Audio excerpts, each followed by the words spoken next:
Welcome to the Subjective Professor podcast, where we reject coercion and hypocrisy. This is episode 36, and we're going to talk about Pierre Bourdieu and his theories of fields and rules. And we're also going to talk about game theory, not in depth, but just a little bit. And if you've never heard of game theory, well, then this will be a simple introduction to that. So you might recall that we talked about Bourdieu when we were discussing institutional racism. But just as a review, because I did not write down what episode that was, but basically Bourdieu said that every situation is a kind of field, a self-contained field that is governed by a certain set of rules. Sometimes we are aware of this. We may be unconsciously aware of it, or we are completely clueless. So we know that we are generally clueless if we're often offending people, people get mad at us, and we don't know why. Typically, people from different countries, when they're trying to go through life in a different country, will often offend people because they don't know the rules of the new field that is the new country. So in a nutshell, basically, the easiest example would be to talk about football. Now, football can be, American football can be the stand-in or the example for any situation. And that can be family situation, school situation, work situation, politics. It doesn't really matter. It's the stand-in. It's the example we're going to use. I also, in the classroom, I extend Bourdieu's idea by saying that each book that we read is itself a self-contained field with its own set of rules. And a book is good or bad based on how well the author keeps to his or her own rules, okay? And so you can disagree with everything that is in the book. However, if the author argues well and obeys his or her own rules, then one might say it's a well-written book, okay, that you disagree with immensely. But anyway, getting back to our example of football, so the field is clear, the game is played there, and there are rules which govern the movement of people on that field. Now, you can't go to another field and use the rules of the field of football on a different field. Like, so let's just say you go to a baseball game and you start asking people, when are they going to score a touchdown, which of course doesn't exist in baseball. And so the rules, and therefore the way one plays on a particular field, is pretty much confined to that field. Sometimes you will see some overlap, like running. You run in football and you can run sometimes in baseball, but the running is different, right? Although the motion is the same, why you do it, when you do it, and then the path you take, they're all different, okay? And so you can see that in life, we can sometimes use certain skills that we have in one field or developed in one field, and we can adapt them sometimes to use in a different field. All right, so success in any given field basically is determined by a combination of your skill set, right, how good your skills are, and also your knowledge and understanding of the rules. Now, a master of a field not only has a good set of skills, but they also know all the ins and outs of all the rules to the point that they can even start bending the rules, perhaps in a legal way, or find loopholes so they can start doing things which other people didn't think of, completely legal, but yet other people would perceive you as being innovative or creative because they didn't think of it before.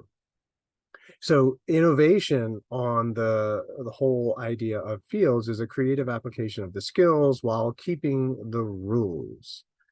Now, that is every single social situation. So whether you're at home with your family, or in the room with only one parent or both parents, or with your siblings, or if you're in a room with your friends and your parents, right? And so every time there's a change in the field, it changes the dynamics and it subtly changes the rules of the field, right? So if you're just in a room at your house with just your friends, you're talking in a certain way, suddenly your parents walk into the room, the rules change, right? Everyone changes their posture a little bit, perhaps, especially if you don't know the parents that well. Your language changes, probably the topic changes, and so you're accommodating, recognizing, and therefore adjusting to the change in the field.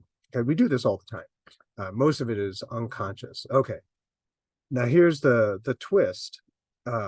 It's through game theory that we can reasonably predict how people will behave on a given field, right? And so if we understand the rules and we understand who we're up against, then we can use game theory to make reasonable predictions of how other people will behave.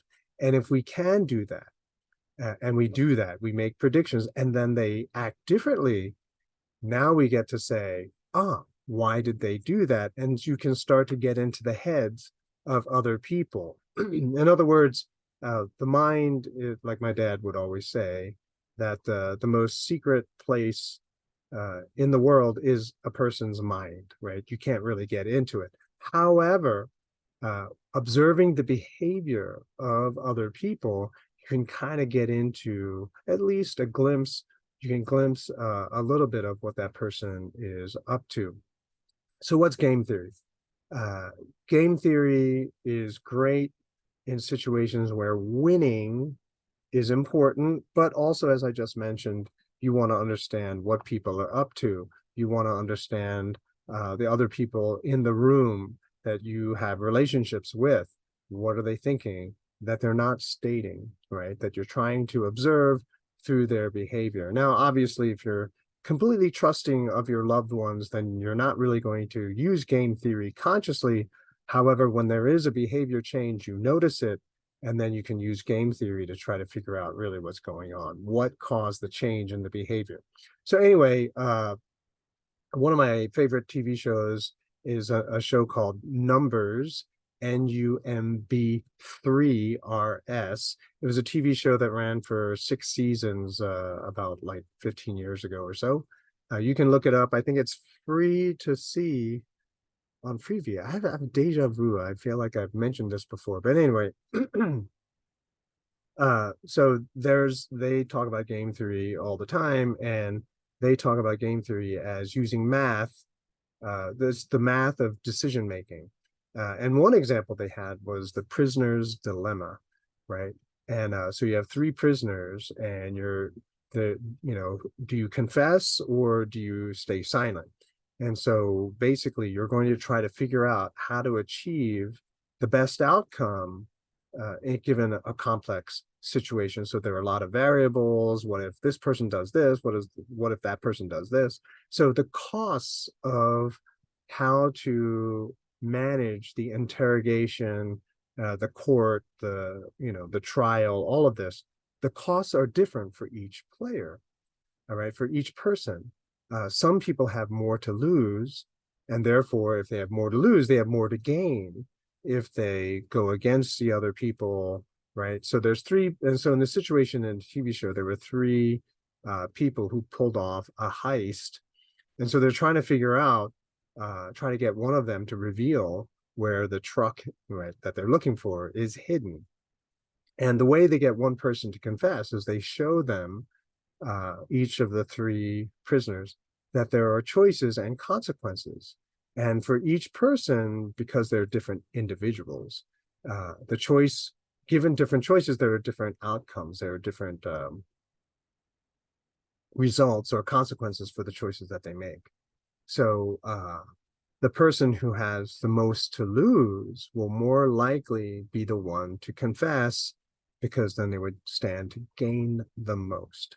And so why are we talking about this? Because for most people, they believe, because of racialization, generalization, they believe that the risk is the same for everyone, and therefore the cost is the same for everyone. And this is not the case, right? Take climate change, for example, right? The risks involved in climate change, and therefore the costs involved, also vastly different for different groups of people. And this will help us to understand why certain moral positions might make sense for some people, but are, will never be agreed to by other people. And it's because they see the cost benefit differently. And if we understand that, then we can be more understanding, we can be more tolerant, and we can also be open to more solutions. Now, what makes game theory more complicated is that human beings are human beings, and we don't always follow the rules. In other words, sometimes our calculation is affected by other factors. And in the show, what they got into, or another episode, they got into emotion, right? So if emotion becomes a big part of the dynamic, then people are willing to take a huge loss just to hurt their opponent. And that's that revenge mentality, right? They're willing to suffer a lot in order to get back at someone else, right? Another aspect that could change the calculation is moral belief. Like if you're a fanatical believer of whether it's climate change or some religious belief, then you are willing to go all the way. You're willing to sacrifice even your life in order to maintain your belief and to carry out whatever it is that you want to carry out. Another factor which further complicates even what is already very, very complicated is the ability to change the rules, right? And so here's where it becomes kind of interesting and relevant to this podcast. Government and politicians, they hold the power to change the rules. In other words, bureaucrats. When I say politicians, I mean including unelected people who work for government, like government agencies, whether it's the FDA, EPA, they can, ATF, right? They can make up new rules that all of us have to follow. They're not legislators, they're bureaucrats, but they feel that they have the authority and moral obligation, in addition to basically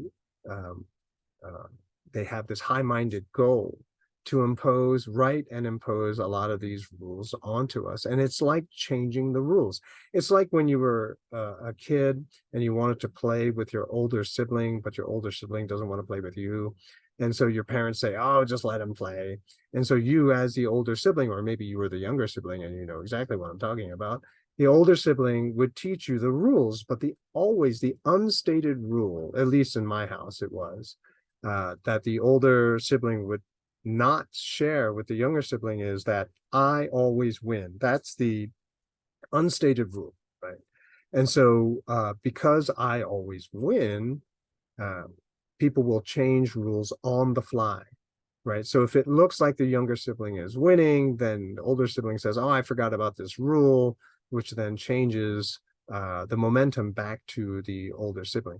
Well, government is like that, right? They will circumvent laws, they will make up laws, create exceptions for themselves. And we can see this today, right? So the undeclared wars, student loan forgiveness, a lot of this phenomena only exists because politicians can change the rules on the fly. And whenever they do this, it affects a lot of people negatively. I was listening, probably this was the motivation for doing this topic, but Peter Schiff is someone who I follow and I really like.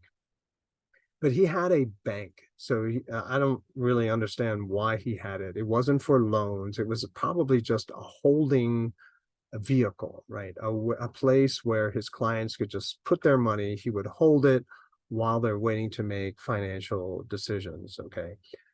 But because he's also a prolific podcaster, also he ran for Senate once upon a time in Connecticut, I believe, right? But otherwise, he's a very well-known figure. He's very much anti-crypto, et cetera, et cetera. Anyway, but because he's very much a harsh critic of government, he believes, and I agree, that he was targeted for his politics. And so they went after his bank and they tried to ruin him. And they did this by breaking a lot of rules. And because they're the government and the government is in charge of policing itself, they can just do whatever they want. And so basically, they did horrible things just so that they could try to ruin him. And this is the problem that we see today, right? Government does not keep its own rules. And this is, we can call it abuse of power. We can call it corruption. We can call it evil if you want. But this is a problem. And if they're going to go after someone who is wealthy enough to have really, really good lawyers on their side, well, then maybe they can survive. But for the rest of us, that kind of firepower is not with us. And when government turns their gaze upon us, it's kind of, I don't know, it's not a very good time for us, and probably where he was able to survive because he had the resources to be able to fight the government, we would be toast. And this is why the executive orders that presidents enact, and now over the last few years, we saw governors do this and local municipalities do this. They would just have these executive orders, right? If that phenomena was very dangerous when Obama started talking about it. It was very, very dangerous. And I was like, oh, he's setting it's not that no other president did it, but basically, whenever there was a Stonewall, he just did an executive order to get around all of the checks and balances that are supposed to be here in our government to restrain government. Well, Obama bragged that he had a pen, and so he can do whatever he wants. Well, that's kind of abused now. We can see that Biden doesn't even hide it. He just simply does it. Now, they do it. We let them do it, right? There's no protest. There's no outrage. But we have to remember that this can only lead to injustice. And then some people will get angry. And when that happens, there will be instability in society. When illegal things become legal, when abnormal things become normal, that kind of injustice, that kind of chaotic, disorder will embolden some people to do even greater harm to other people, which then angers other people. And so basically, we're in that cycle where some people are pushing their agenda illegally, breaking laws, making up new laws as they go along, changing definitions, changing words, as they go along. They do that because they're emboldened to do so, and you have a pushback of some people who are really not having it, right? They're kind of upset by what they see. So what's the point? Well, by remembering Bourdieu and the whole explanation of fields and rules, we can kind of get a sense of what should have happened, and then if it didn't happen, then why didn't it happen? It gives us another tool to analyze or to help us deconstruct the intentions of others. It can help us to understand the moves, the hidden agendas of politicians, or even in business, our competitors, or if we're trying to get married, competing suitors, right? People who are trying to marry the same person or get a date with the same person. It helps us to spot risk, potential dangers, and perhaps motivate us to have a plan B or a plan C or a plan D. It helps us to control and sort of have more realistic expectations, right? So there's less surprise, less anger. And then also in the context of what we've been talking about in this episode, help us to develop strategies to protect ourselves, but also strategies to help inform other people, right? So that was a kind of a weird circle, but hopefully that made sense to you, that these are tools that I was trying to illustrate to you. And through these tools, we can see where some of the current large problems are coming from and how they came to be, and how we might try to come up with a strategy to push back against it. Okay, so I will see you in the next episode.